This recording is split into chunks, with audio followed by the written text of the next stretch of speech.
name up in lights, he just wants to be heard. Whether it's the beat of the mic, he feels so unlike everybody else, alone in spite of the fact that some people still... Hi, my name is Kevin Olson. And my name is Tyler Eicher. And today we're going to demonstrate how to snowboard. We are going to teach you the basics of snowboarding. And some advanced tricks you can do later on once you become better. Alright, we're going to talk about the stuff you need for snowboarding. First you need is a helmet. It helps you prevent concussions, and if you do a nasty fall when you're a beginner, it'll basically protect your head. The other thing you'll need, which is optional, is a hat. The reason it's optional is because you can't really wear the hat while you're wearing a helmet, but if you don't need the helmet, like you're not doing any hard tricks or anything, the hat is very nice to keep your head warm and keep your hair all contained. But it is recommended to wear a helmet if you're a beginner. Yes. Then you need gloves. Gloves help protect your hands, get warm. Also, if you're a beginner, you're going to be touching the snow a lot because you're going to be falling. And it helps keep your hands warm. The other item you'll need is a jacket. Now my jacket is a snowboarding jacket. There are many different brands of snowboarding jackets. This one is thinner than an average jacket because while you're snowboarding you create a lot of heat from all the work that you're doing. So this helps to contain just a little portion of it and keeps you warm just with the right amount. And it's waterproof. And it's waterproof. Glove protectors. They help you keep your gloves protected from the ropes on the hill. The ropes help you go up and down the hill for the kiddie hill or the advanced trick hill. And these help a lot to keep your gloves protected. Otherwise, they're going to be... We'd have to buy new gloves once a week if you didn't get these. The other item that we're both going to show you are snowboarding boots. My boot is lighter than his, but that's also because it was more expensive. These strings are made out of titanium, so they're very hard to break just by random wear and tear on them. But mine can be tightened and loosened just by the little twist here, and they're really quick to get on and off. And mine are the string ones.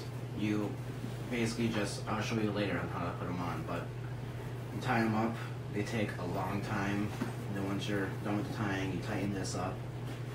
And it's really comfortable. I love this boot, but his is way faster and easier. Also, it's the titanium strings are just a little bit lighter. It may not seem like a big difference, but the more weight you can get off your feet, the way easier it'll be to do a nice 720 trick, which is like 4 or 5 times spinning around. I'll show you later in the video. The next item we're going to show you are snow pants. Basically help prevent getting wet, and for beginners help keep your butt warm and dry. Also, again, snowboarding pants are thinner than average snow pants, again to contain just a small amount of heat to keep you at the right temperature. The other item that we're going to show you is a snowboard. Obviously you need this to go snowboarding. You can have one, I really don't know what you're going to do other than ski and skiing. I like skiing. My snowboard is a beginner snowboard.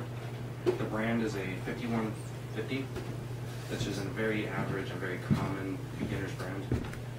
It's not the lightest board in the world.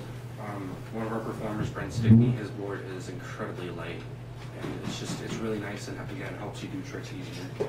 Also with a snowboard, you're going to want to try and get a regular wax, maybe twice a month, because the snow will slide off a lot better off the snow when it's all waxed and smooth. Plus it prevents scratches from your board, because not all of the snow is snow, a lot of it's ice. First we're going to teach you how to turn and stop. We're going to show you a short clip on how to turn and stop. During this clip we're going to describe how to turn and how to stop. When turning to the left, you're going to want to put pressure on your right leg. Then you're going to want to balance on your heel from that right leg. And you're going to want to kick that leg out just a little bit, lightly and very gentle, in order to get a smooth turn.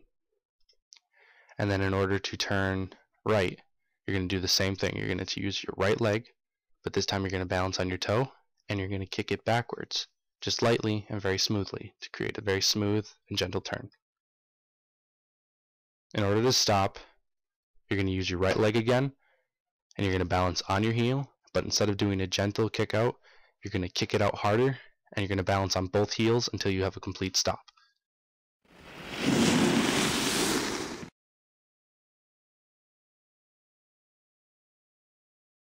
Okay, now I'll show you how to put on boots. Put the boots on the bindings of the snowboard and taking them off. Alright, I'm going to show you how to put on my boot. It's the laced one. All you gotta do is just make sure everything's unloosened. Everything is easy to make your foot slide in.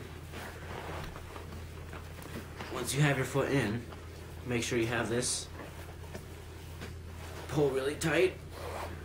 Push this thing all the way down and tuck it in. Now this part is the long part. You gotta do it like you're tying a shoe at first. Tighten as much as you can. Then put it around this. Then you repeat until you get all the way to the top. Again, this is why I hate this boot, but I love it because it's really comfortable. Now here, where you tie it, make sure you have the loops really long, then do it again. So make sure that it doesn't fall off, because when you just tie it once, it tends to fall off. It's really annoying to put it back on when you're on the hill. And now I'm going to talk to you about this boot. Much easier, way easy to loosen it and put it on.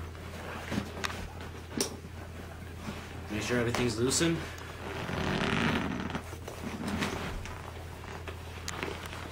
Put it in. Do the same like I did on my other boot. Pull real tight. All the way down. And tuck it in.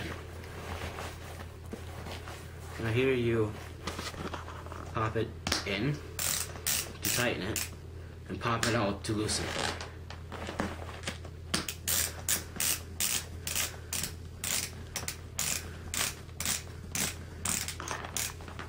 Now it's your choice if you want to take the long way or the short way. I will take this way. Now I'm going to show you how to put your boots on the bindings of the snowboard. Make sure the back of your heel is right against this. Make sure it's all the way back. And you can either start with this one. This is how you tighten it. This is how you take it off. So tightening, this is a crank. To take it off, you push it with the white. So all you do is slip it on. Make sure it's really tight, because otherwise if this isn't, you're going to have a lot of ankle problems when you're going down the hill. It sucks a lot. And then you repeat with this one. You can either sit on your butt or stand up. I prefer sitting on my butt because it's a lot easier for beginners. But once you get the hang of it, snowboard for a little bit, you can put it on with these. Now I'm going to show you how to get on and off the lift. First, before you get on, you have to remove your right binding and push with that leg. You push the first set of cones, and then after the chairlift goes past, you go to the second set of cones. You wait for the chair to approach you, and all you have to do is simply sit down once it reaches you. Then once you're sitting down on the chair, there's a metal rack where you can put your board on, and then put your bindings back onto your boot, so you can get off the lift much easier. Then once you get to the top, you scoot to the edge of the chair enough so you can turn your legs and angle your board so you can snowboard off the lift. You simply push off the chair, and then once you get up here, you turn, and then you just go down the hill. Okay, now we're going to teach you how to hit a jump. There are two ways to approach this jump. One way is to hit the jump with full speed to gain air momentum. The other way is to carve to the jump by turning left and right until you hit the jump. When you hit the jump, you need to stay balanced, then get your feet flat so you can land. When you land, you need to crouch a bit in order to soften. Okay, when approaching a jump, you stay relaxed. When you hit the top of the jump, you push off with your board. then you keep your balance, then crouch a bit for a softer landing. Now we're going to show you a 180. In order to do a 180, you need to first be able to do an ordinary jump. To do a 180, you have to carve towards the jump until you get close to the peak of the jump. Once you get to the peak of the jump, you begin your turn. Then once you're in the air, you continue your rotation until you're facing the opposite direction from when you started the jump. Once you get close to landing, you get ready to crouch to make a softer landing, and then just ride down to the next hill or to the rope. When approaching the jump for the 180, you have your two choices of either going at the jump straight on or carving at the jump in order to slow your speed. I would recommend carving a little bit before you approach the jump so you can get the right angle in order to get the right takeoff. As you reach towards the top of the jump, you're going to want to start your spin just a little bit early before you hit the top of the jump. Once you hit the top, you push off with your board and then spin 180 degrees with your feet, and then prepare for landing by crouching in order to soften the landing.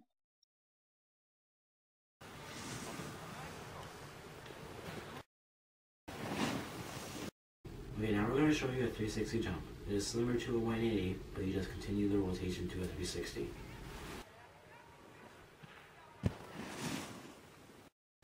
The next jump we're going to show you is a grab. In order to do a grab, you must first be able to do an ordinary jump. There are two ways to approach this jump. One way is to hit head on to gain speed and momentum. The other way is to carve to the jump, to slow down, and to get lower air, which is recommended for beginners. Now, when you first approach this jump, you're going to want to carve down to the jump until you get to the top of the jump. Once you get to the top of the jump, you're going to want to bounce off the jump using your board to gain some air.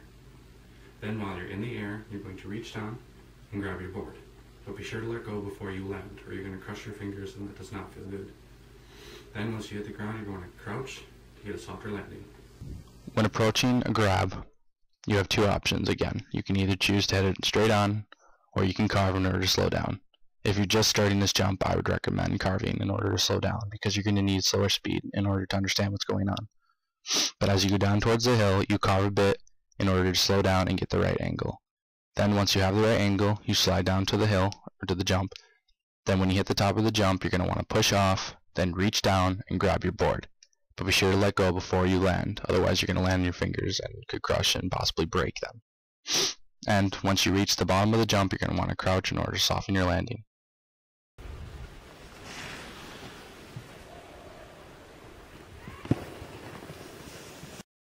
Okay, now we're going to show you a 180 grab. It is exactly the same as a 180, but during the rotation in the air, you grab your board. But before you land, make sure you let go. Okay, this is the same as a 180 jump. Once you get to the top of the jump, you kick out your right leg, then reach down and grab your board.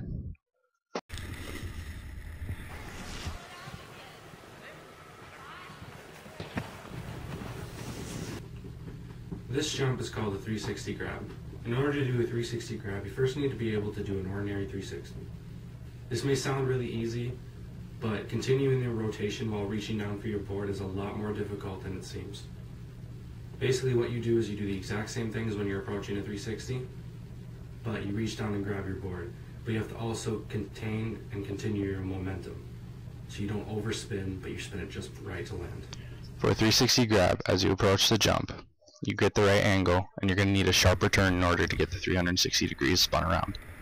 Once you reach the top, you kick off because you're going to need air in order to do this trick. Once you're in the air and you're doing your rotation, you grab your board while continuing the rotation.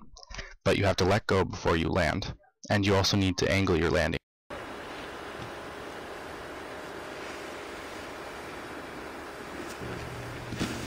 Now we're going to show you how to do a grind. In order to do a grind, you need to be able to control your stopping, turning, and control your balance. When approaching a grind, you need to turn in order to approach the grind directly. When doing a grind, you simply just ride normally along it.